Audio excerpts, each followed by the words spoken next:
조선 제19대 임금 숙종. 그는 14살이라는 어린 나이에 왕위에 올랐지만 수렴청정도 받지 않고 막강한 권력을 휘두른 강력한 군주였습니다. 불같은 성격에 명석한 두뇌를 가졌던 젊은 왕의 주변에는 늘 팽팽한 긴장감이 감돌았죠. 하지만 이 피도 눈물도 없는 젊은 호랑이의 마음을 단숨에 흔들어 놓은 여인이 궁궐에 등장합니다. 그녀의 이름은 장옥정, 훗날의 장희빈입니다. 조선 왕조실록은 왕실 여인들의 외모에 대해 함부로 평가하지 않는 것이 원칙입니다.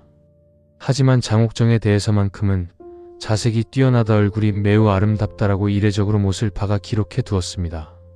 실록의 딱딱한 사관들조차 그녀의 미모 앞에서는 붓을 멈칫했던 것입니다.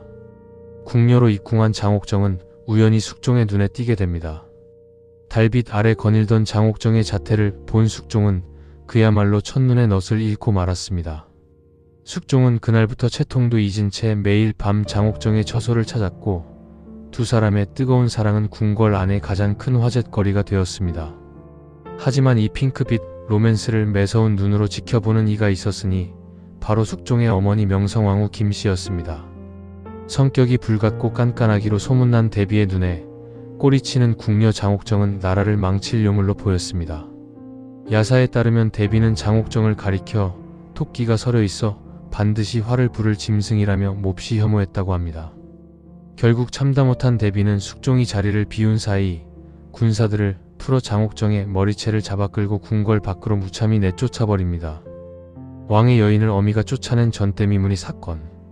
숙종이 돌아와 분노하며 어머니에게 매달렸지만 대비는 내 눈에 흙이 들어가기 전엔 저 요물을 다시 들릴 수 없다 라며 단호하게 선을 그었습니다.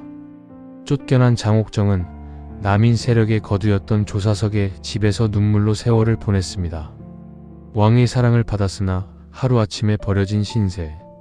그녀의 가슴 속에는 대비에 대한 지독한 원망과 반드시 궁으로 돌아가 가장 높은 곳에 서겠다는 독기 품은 야망이 싹트기 시작했습니다. 시간이 흘러 숙종의 첫 번째 왕비였던 인경왕후가 젊은 나이에 천연두로 세상을 떠납니다. 그리고 그 빈자리를 채우기 위해 조선 역사상 가장 덕이 높고 자애롭기로 소문난 여인 인현왕후 민씨가 새로운 중전의 자리에 오르게 됩니다. 그녀는 뼈대 있는 서인 가문 출신으로 행동 하나하나가 조선 사대부 여성의 모범 그 자체였습니다. 인현왕후는 왕실의 평화를 위해 최선을 다했습니다. 하지만 숙종의 마음은 늘 텅 비어 있었습니다. 새로운 중전의 따뜻한 품에 안겨서도 숙종은 궁궐 밖으로 쫓겨난 첫사랑 장옥정을 잊지 못해 밤마다 탄식했습니다. 인현왕후는 지아비의 그런 슬픈 뒷모습을 보며 깊은 고민에 빠졌습니다. 엎친 데 덮친 격으로 장옥정을 내쫓았던 호랑이 같은 대비마저 갑작스러운 병으로 세상을 떠나고 맙니다. 이제 궁궐 안에서 숙종을 막아설 시어머니는 아무도 없었습니다. 남편의 깊은 상사병을 지켜보던 착한 인현왕후는 자신의 인생을 송두리째 파멸시킬 끔찍한 제안을 숙종에게 하고 맙니다. 전하, 쫓겨난 장산궁을 불쌍히 여겨 다시 궁으로 부르시옵소서. 제가 잘 보살피겠나이다. 지아비의 마음을 얻기 위한 인현왕후의 넓은 아량이었습니다. 이 말을 들은 숙종의 눈빛이 미친 듯이 반짝였습니다. 서인 대신들이 요물을 들릴 수 없다며 결사 반대했지만 사랑의 눈이 먼 숙종의 고집을 꺾을 수는 없었습니다. 마침내 굳게 닫혀있던 대궐 문이 열리고 장옥정이 화려하게 복귀했습니다. 하지만 돌아온 장옥정은 과거의 순진했던 궁녀가 아니었습니다. 눈물 젖은 빵을 먹으며 권력의 비정함을 뼈저리게 깨달은 그녀의 뒤에는 인현왕후의 세력을 밀어내려는 남인 당파의 검은 정치적 뒷배가 도사리고 있었습니다. 장옥정이 돌아온 그날부터 숙종은 중궁 전 인현왕후의 처소의 발길을 완전히 끊어버렸습니다. 오직 장옥정의 치마폭에 쌓여 정사마저 뒷전으로 미루기 일쑤였죠. 굴러온 돌이 박힌 돌을 빼낸다고 했던가요.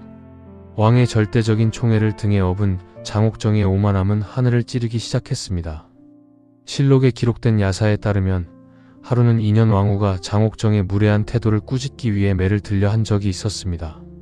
하지만 장옥정은 눈 하나 깜짝하지 않고 오히려 꿋꿋이 고개를 들며 대들었습니다.